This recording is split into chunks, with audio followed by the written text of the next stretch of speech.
When you talk about luxury crossover SUVs, usually the first thing that comes to mind is BMW, Mercedes-Benz, and Audi. But I think that the Genesis GV70 offers better value for your money than the German rivals. How so? Well, let's go for a drive and find out.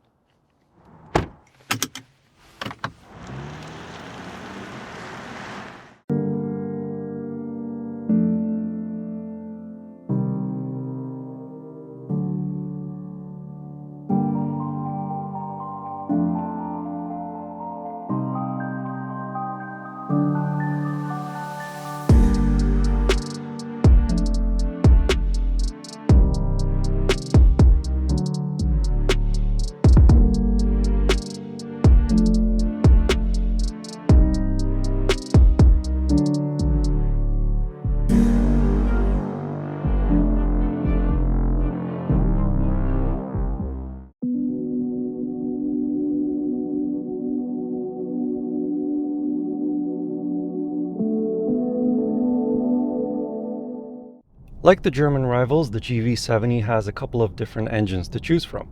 The base 2.5 turbo engine actually produces more power and torque than the equivalent German rivals. But that's not the one that I'm driving today. This one has the 3.5 liter twin-turbocharged V6. It's not quite as powerful as the X3 M50 or the GLC 43. It only produces 375 horsepower and 391 pound-feet of torque. So the 0 to 100 km/h time is not as fast as those other cars.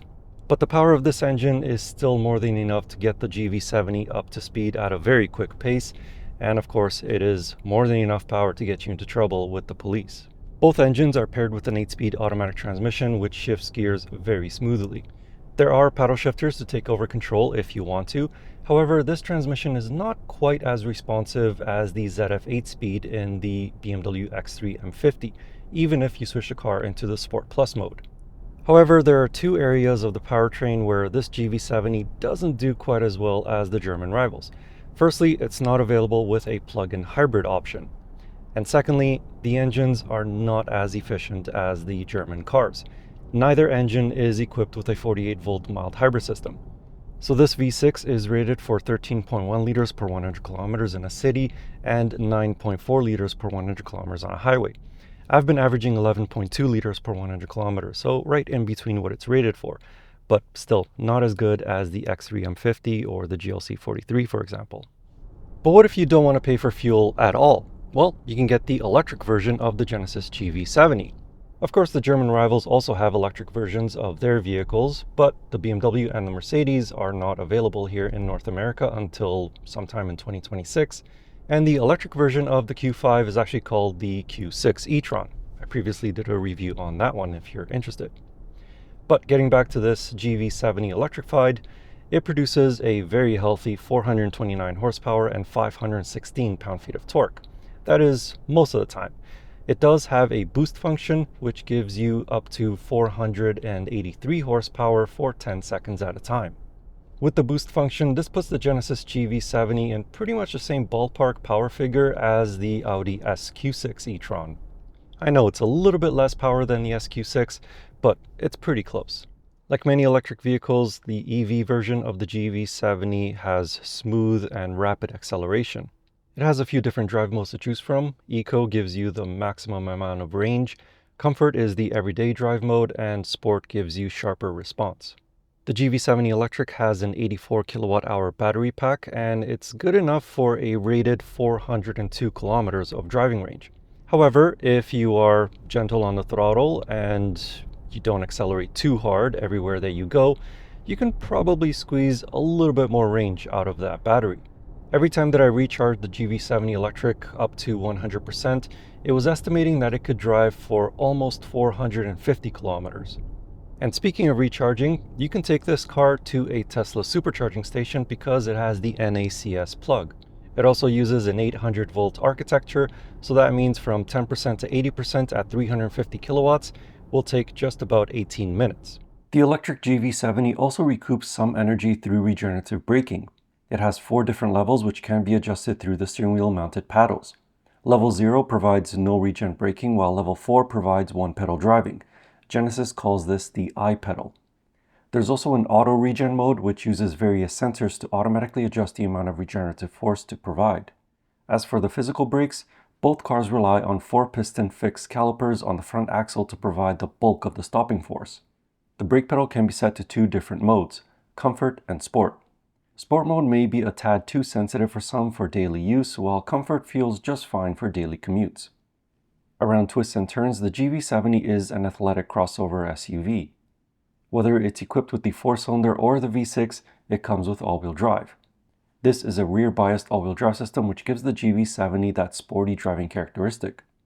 The Sport trim comes equipped with an electronically controlled limited slip differential for better power control through corners, and the all-wheel drive system can send 100% of the engine's power to those back wheels. If you're gentle on the throttle and steering inputs, the back end doesn't step out of line and instead it just grips out of a corner.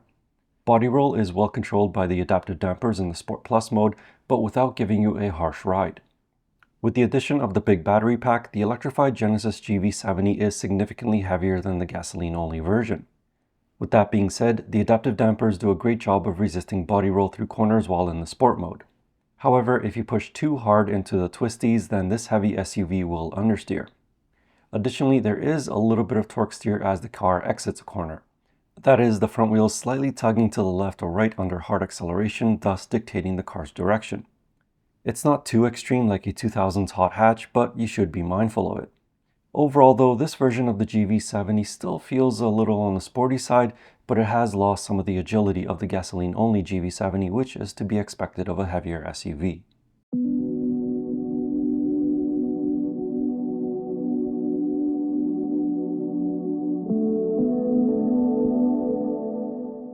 The adaptive dampers have an ace up their sleeves because they are paired with the forward-facing camera to scan the road ahead and quickly adjust to any bumps or potholes the camera may detect. As a result, the ride is fantastic in comfort mode. Further aiding to the comfort are the seats in the front. The driver's seat has a few more adjustments than the passenger seat, which includes thigh support and body ergonomics feature. It's like a massaging feature, but its main purpose is to prevent your bum or lower back from feeling too numb or sore. Thanks to the smooth ride and well-insulated cabin, the GV70 provides a quiet and serene interior. Engine, wind, and tire noises are very well subdued even on highways. But this being a more sporty version of the GV70, you can introduce some engine noises into the cabin through the stereo system. It sounds good, but it is fake at the end of the day. Unfortunately, the real engine noises are harder to hear thanks to the well-insulated cabin. The Genesis GV70 has one of the nicest interiors in the business. It still uses physical buttons and dials for certain functions, but others have now moved on with the times and been integrated into a touchscreen or capacitive touch controls. So for example, if you want to change the climate temperature, you can use one of the 2 dials to increase or decrease the temperature. But if you want to, say, turn on the heated or ventilated seats, you have to use this haptic touchscreen. Same goes for the infotainment system. You have a physical knob for the volume or radio tuning, but if you want to quickly jump between the map or the settings or your favorites, you have to use the capacitive touch controls in between the 2 dials. But at least with the infotainment system, Genesis gives you the option to either use the touchscreen and then have your fingerprints and smudges all over it, or you can use this dial on the center console, much like how Mazda uses for their infotainment system. With this dial, the infotainment system is fairly intuitive to use because obviously it was designed to work with it. However, if you turn on Android Auto or Apple CarPlay, both of which are wireless by the way, then it does become a bit more frustrating to use this rotary knob. It's much better to use the actual touchscreen if you have Android Auto and Apple CarPlay working because those apps were designed to work with a touchscreen, not a rotary dial. As for the materials, they are top-notch. There's leather covering the dashboard, the center console, obviously the seats, and also the steering wheel. There's also a microfiber suede headliner, and you have a few different options for the center console trim. This electric one obviously has the aluminum trim, and the gasoline one has the carbon fiber trim. As for space in these front seats, there is plenty of it for my 6'4" height. I have no issues with legroom and no issues with headroom. Visibility out the car is equally good. I can easily see over the front hood. Blind zones are not that big, and the view out the back is pretty good too. Plus, additionally, if you go for the top spec trims, you do get a rear camera mirror for a completely unobstructed view out the back. So all in all, a very nice interior up here in the front seats, and most of the controls are fairly easy to use, and thankfully not everything is buried into a touchscreen, much like the German rivals. So now let's go check out the back seats. Back here, space is a little bit tighter for my above average height of 6'4" behind my tall driving position. As you can see, I have to keep my legs pointed outwards because if I try to keep them in line with my body, they just feel really squished up against the back of the front seats, and unfortunately, it's made out of hard plastic instead of soft leather. Headroom though is okay. My hair is just barely brushing up against this smooth headliner, but these seats can recline a little bit more, so you can make yourself a bit more headroom. Unfortunately, they don't slide forwards and backwards, but at least you do have the reclining option. You can also get heated outboard seats, and there is a separate climate zone back here. Plus, like many other Genesis vehicles, if you sit behind the passenger seat, then you do get these two buttons right on the seat to slide it forward and also tilt it forward. That way you have a bit more legroom in this seating position, but not on this one behind the driver. Obviously, the driver needs to be comfortable to be able to drive the car. In the trunk, the gasoline GV70 has a tiny bit more space at 818 liters versus 813 liters in the electric version. With the rear seats folded, cargo capacity increases to 1,611 liters versus 1,601 liters respectively. Both versions have a bit of space underneath the trunk floor, with the gasoline version having a spare wheel, but the EV GV70 has a tire repair kit. Sadly, the 2026 GV70 Electrified loses its front storage compartment.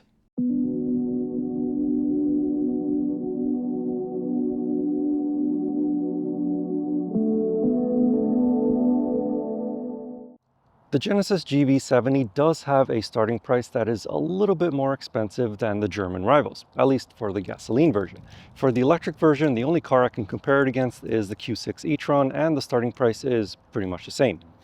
But if you look at the other end of the spectrum, the top spec trims, then you'll find that the GV70 is still a little bit more expensive than the equivalent German rival, but it is a fully loaded vehicle.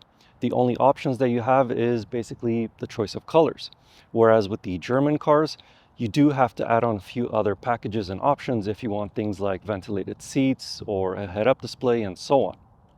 So what do you get for your money? A lot of stuff. Of course, the GV70 has the same luxury features that you'd expect from a SUV costing this much. Navigation, heated and ventilated front seats, heated rear seats, panoramic sunroof, power liftgate, head-up display, microfiber suede headliner, surround view cameras, 3-zone automatic climate control, ambient lighting system, and so on. Unique features to the GV70 include a fingerprint scanner that will allow you to lock your driver's profile and valet mode.